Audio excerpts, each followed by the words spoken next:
Hai, masih bersama saya, Mr. Z, bicara. Tentu saja bicara tentang kebenaran berdasarkan fakta, data, dan realita. Teman-teman, ini ulasan ya dari sidang lanjutan Nikita Mirzani terkait dengan kasus pemerasan dan tindak pidana pencucian uang. Sebelumnya teman-teman, saya mengabarkan ya bahwa sidang kali ini sedikit lebih kondusif. Ya, saya mengucapkan terima kasih kepada hakim dan juga Pengadilan Negeri Jakarta Selatan. Nampaknya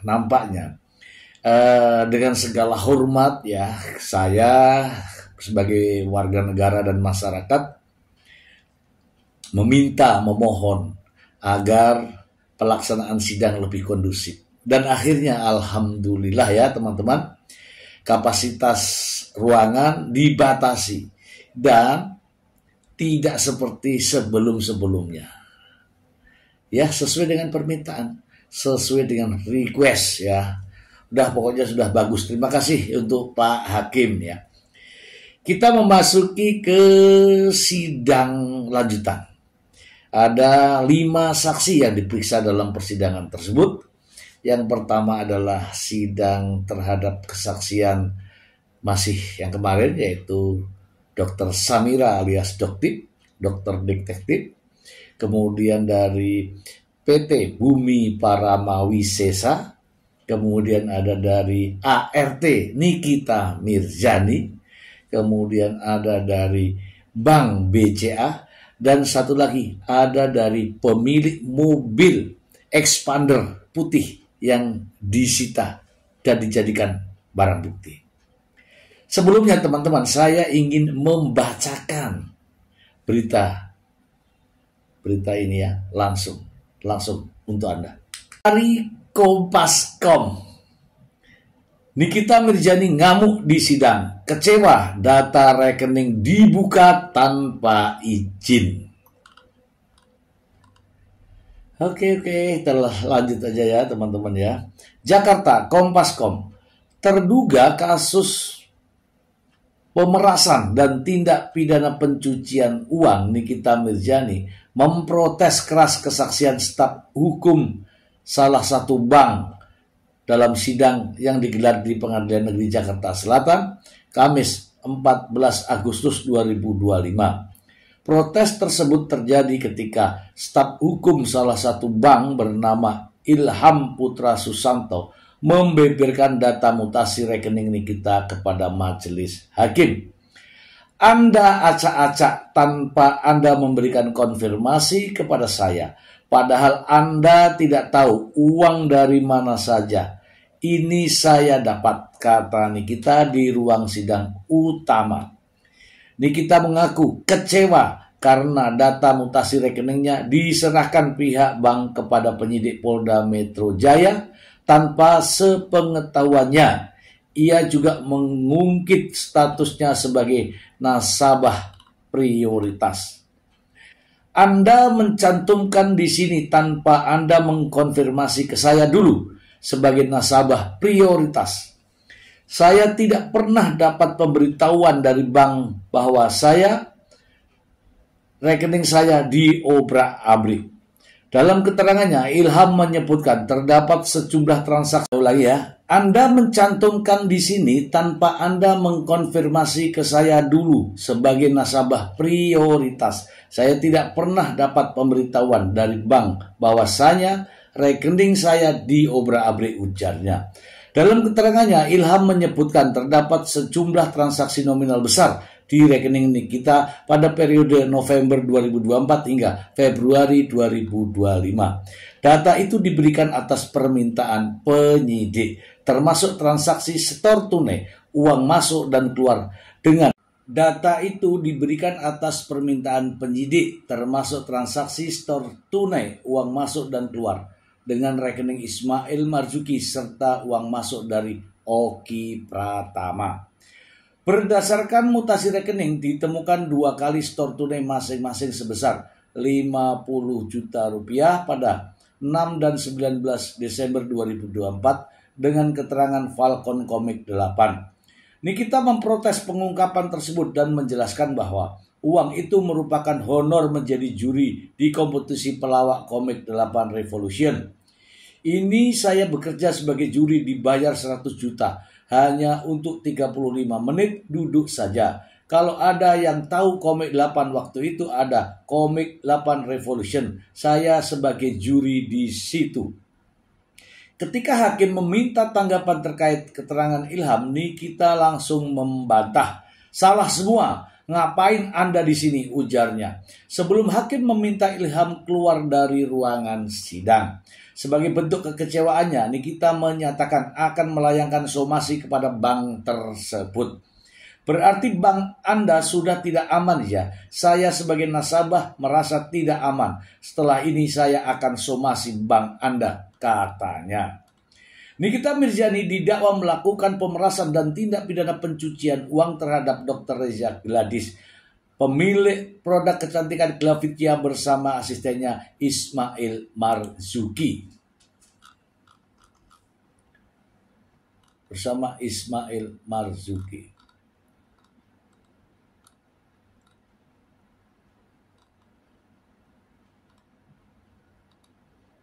Kasus ini bermula dari unggahan akun TikTok detektif Dr. Detektif pada 9 Oktober 2024 yang mengulas kandungan serum vitamin C booster milik Glavitya dan menyebutnya tidak sesuai klaim. Pemilik akun Samira juga menilai harga produk tersebut tidak sebanding dengan kualitasnya. 2 hari kemudian Samira kembali mengulas 5 produk lain Glavitya yang disebut tidak sesuai klaim, serta mengajak publik untuk tidak membeli produk tersebut. Ia juga meminta Reza meminta maaf dan menghentikan penjualan sementara, yang kemudian dipenuhi Reza sebagai bentuk permintaan maaf. Tak lama setelah itu, Nikita melakukan siaran langsung TikTok melalui akun Niki Huruhara.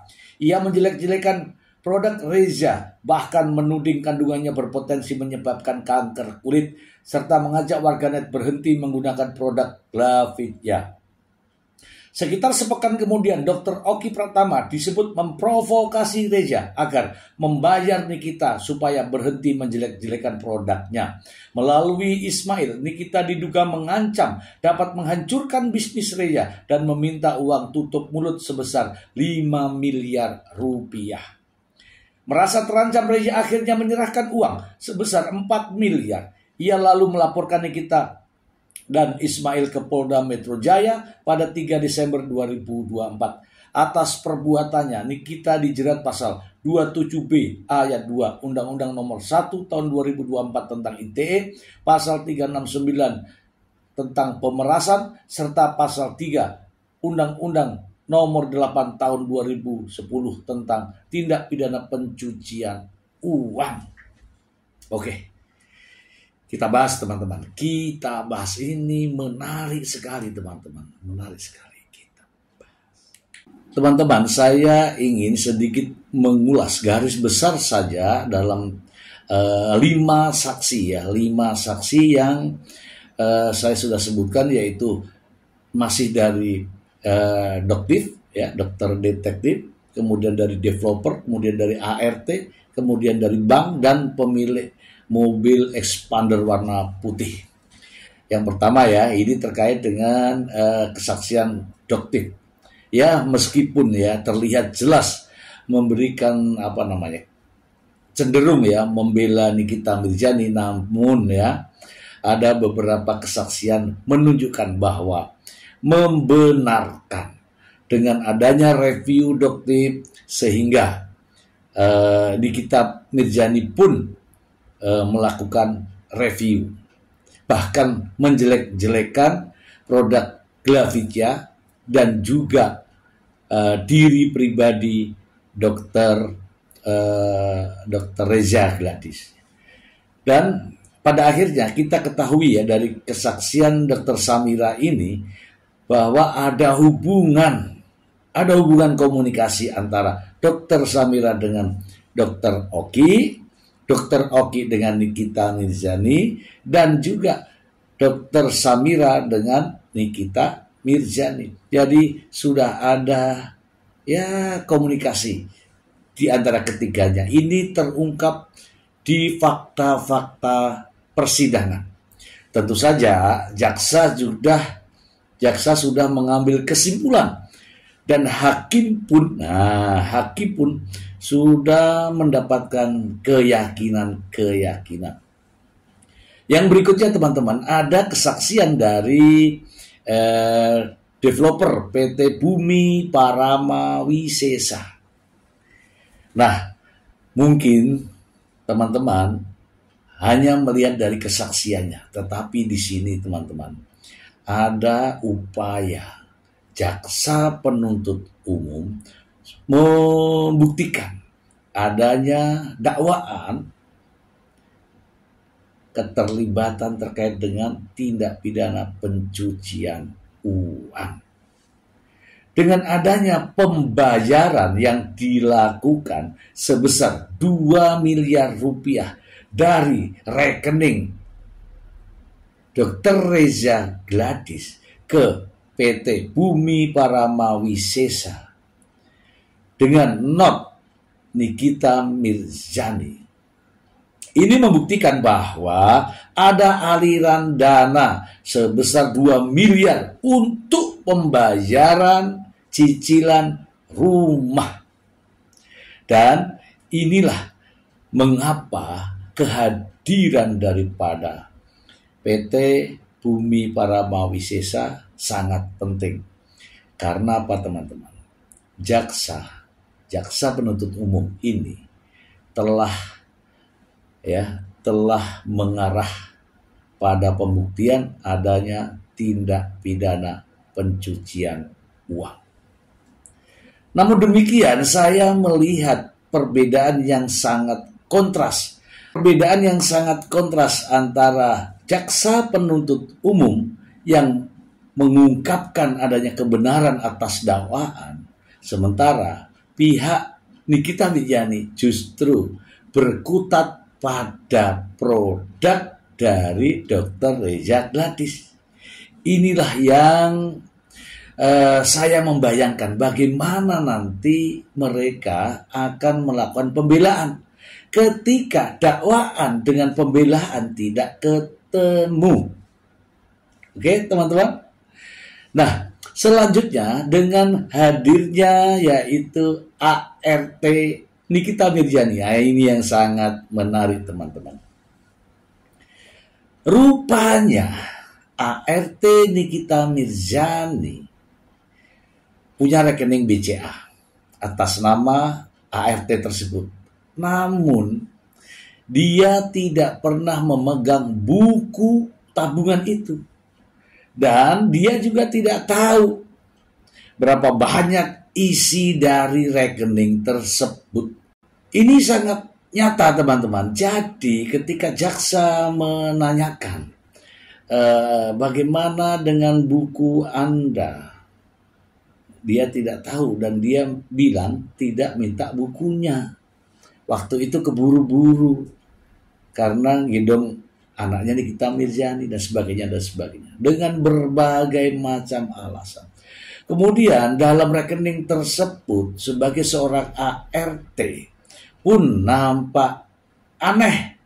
Ya, kalau dalam bahasa tindak pidana pencucian uang, isi rekening tidak sesuai dengan profil pemilik rekening. Isinya wow, ratusan juta teman-teman. Dan ini menjadi bahan pertimbangan jaksa.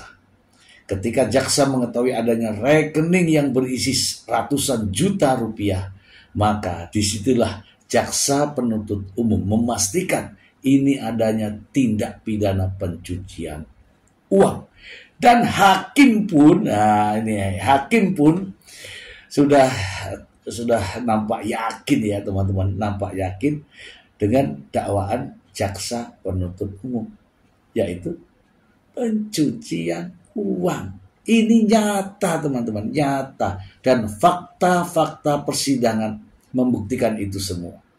Ada uang-uang lain ya yang ada di dalam rekening tersebut. Dan tentu saja karena rekening tersebut milik ART, tentu saja tidak sesuai dengan profilnya. Dan selanjutnya adalah kehadiran dari pihak dari Bank BCA. Wah, ini lebih menarik ya. Ini Nikita Mirzani bisa marah gara-gara ini ya.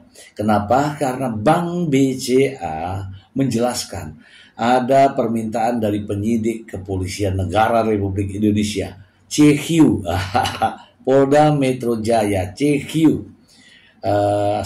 penyidik cyber, dengan kehadiran dari Bank BCA ini mengungkapkan bahwa ada begitu banyak uang masuk yang tentu saja hanya Nikita Mirzani yang tahu tentang dari mana asal uang tersebut. Namun yang aneh di sini adalah ketika Nikita Mirzani mengetahui adanya Bank BCA yang mengungkapkan data-data transaksi keuangan miliknya, Nikita Mirzani ngamuk teman-teman dan memprotes mengapa rekeningnya diacak-acak. Sementara pihak bank hanyalah menjalankan tugas sebagaimana sesuai dengan undang-undang perbankan. Dan ada yang lebih menarik teman-teman. Mungkin teman-teman ingin melihat ini ya. Saking penasarannya seorang pendukung menanyakan hal ini pada handphone smart ya, terkait dengan rekening Nikita Mirzani ya, melalui Google. Ini sangat menarik teman-teman. Mari kita simak beberapa cuplikan terkait dengan sidang tersebut berikut ini. Apa yang ingin kamu tanyakan hari ini? Iya, saya sedang kebingungan karena hari ini ada sidang Nikita Mirzani melawan Reza Gladys, dan tadi ada saksi dari bank yang membuka mutasi rekening Nikita Mirzani tanpa sepengetahuan Nikita Mirzani. Apakah hal itu diperbolehkan? Wah, menarik sekali. Sebenarnya, kerahasiaan informasi nasabah itu dilindungi oleh undang-undang loh. Tapi, ada beberapa situasi di mana informasi itu bisa dibuka, misalnya untuk kepentingan hukum seperti dalam kasus pidana. Apakah kamu ingin tahu lebih detail tentang aturan hukumnya? Untuk pidana bisa, coba lebih detail untuk ketentuan hukumnya. Tentu. Jadi, dalam kasus pidana, polisi, jaksa, atau hakim bisa meminta izin ke Bank Indonesia untuk membuka informasi rekening bank seseorang. Ini diatur dalam Undang-Undang Perbankan. Mau aku carikan pasal-pasal spesifiknya? Iya, pasal spesifik Undang-Undang Perbankannya, please. Pasal 40 ayat 1 Undang-Undang Nomor 10 Tahun 1998 tentang Perbankan menyatakan bahwa bank wajib merahasiakan keterangan nasabah penyimpan dan simpanannya. Namun, ada pengecualian yang diatur dalam pasal-pasal berikutnya, seperti pasal 41 ayat 2 huruf A yang menyebutkan bahwa untuk kepentingan peradilan dalam perkara pidana, pimpinan Bank Indonesia dapat memberikan izin kepada polisi, jaksa, atau hakim untuk memperoleh keterangan dari bank. Apakah kamu ingin tahu lebih banyak tentang proses perizinan ini? Berarti ya untuk kasusnya Nikita Mirzani, dia harus seizin dia tidak?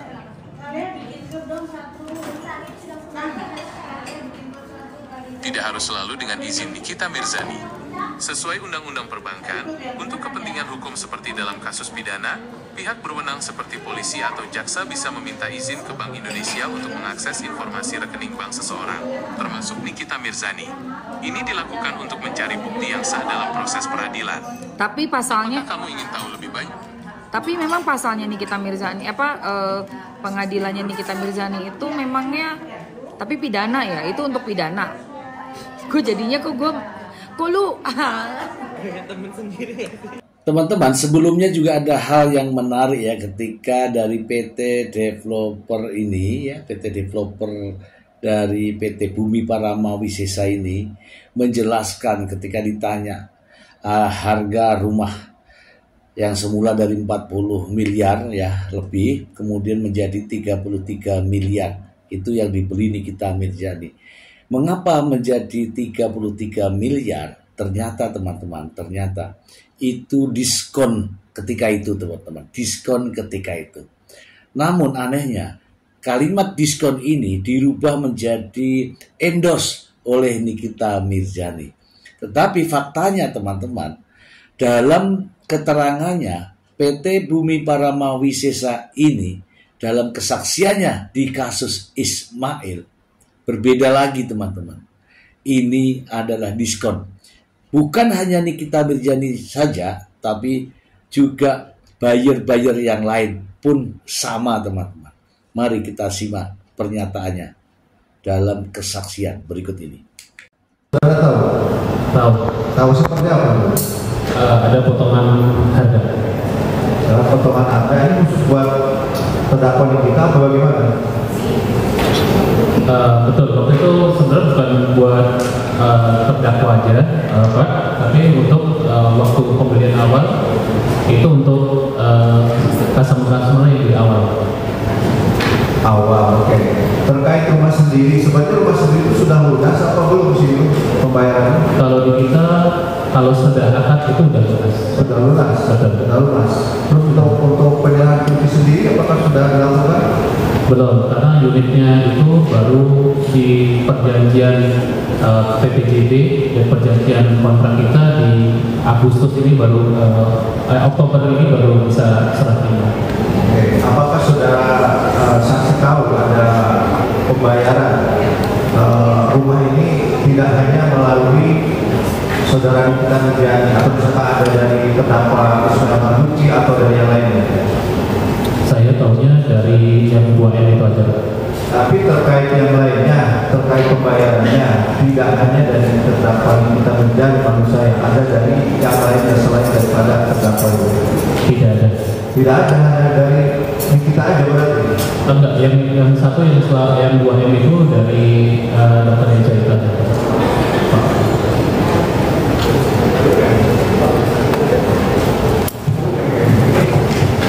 Penasihat hukum cukup, dari terdakwa ada pertanyaan? Sudah cukup. Saksi ya, baik dari uang yang masuk dari desa gratis yang sudah terangkan tadi ya, yang sudah dikonfirmasi ke saksi Nikita Mirzani. Sampai sekarang uang itu masih berada di tangan saudara, di PT saudara sebagai bagian pembayaran rumah yang diambil Nikita atau sudah diambil? Setahu saya uang itu udah disita. Sudah disita. Kapan penyitaannya? Saya kurang tahu. Karena itu menyangkut ke bagian keuangan bukan ke sales lagi. Tapi yang sudah. Nah, yang terakhir teman-teman adalah saksi pemilik mobil expander. Mobil expander yang dijadikan barang bukti oleh penyidik Polda Metro Jaya ini adalah rupanya alat angkutan atau sarana yang digunakan saat menerima uang sebesar 2 miliar rupiah secara tunai. Kemudian uang tersebut dibawa ke bandara. Dan itu menjadi pertanyaan. Bahkan Ismail yang membawa uang tersebut sempat melakukan mengambil gambar ya, mengambil gambar. Ini menarik teman-teman. Jadi kelima saksi tersebut telah memberikan kesaksian dan tentu saja ini sudah mendekati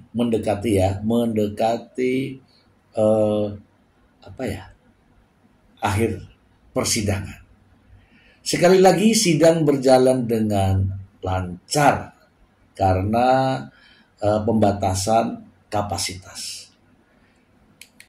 Teman-teman, dari hasil sidang kali ini saya menyimpulkan bahwa JPU telah meninggalkan persoalan pemerasan karena sudah dianggap cukup untuk bisa meyakinkan hakim. Sementara pengacara Nikita Mirzani masih bernarasi tentang kasus ini adalah kasus pencemaran. Lalu jaksa penuntut umum saat ini telah mendalami kaitan dengan tindak pidana pencucian uang yang mana dihadirkan dengan kehadiran pihak bank, pihak developer, dan juga pihak ART Nikita Mirzani yang memiliki rekening atas nama dirinya, tetapi dia tidak tahu berapa isinya, bahkan dia tidak tahu bentuk bukunya. Ini menandakan teman-teman, jaksa sudah mulai mengarahkan permasalahan ini pada pembuktian tindak pidana pencucian uang. Sementara pihak Nikita Mirzani masih terus bertahan terkait dengan adanya produk termasuk tentang pencemaran.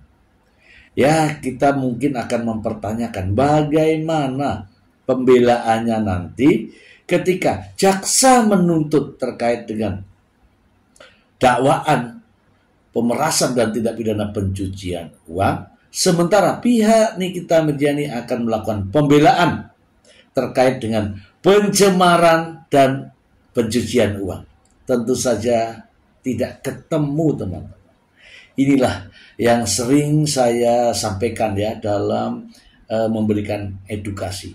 Dan harapan saya, pengacara Nikita Mirzani mendengarkan ini, jangan mengabaikan. Sebab apa? Karena Anda membela Nikita Mirzani dengan pandangan adanya pencemaran nama baik, sementara jaksa penuntut umum mendakwa dengan pemerasan. Itu saja teman-teman, semoga bermanfaat. Terima kasih. Bye.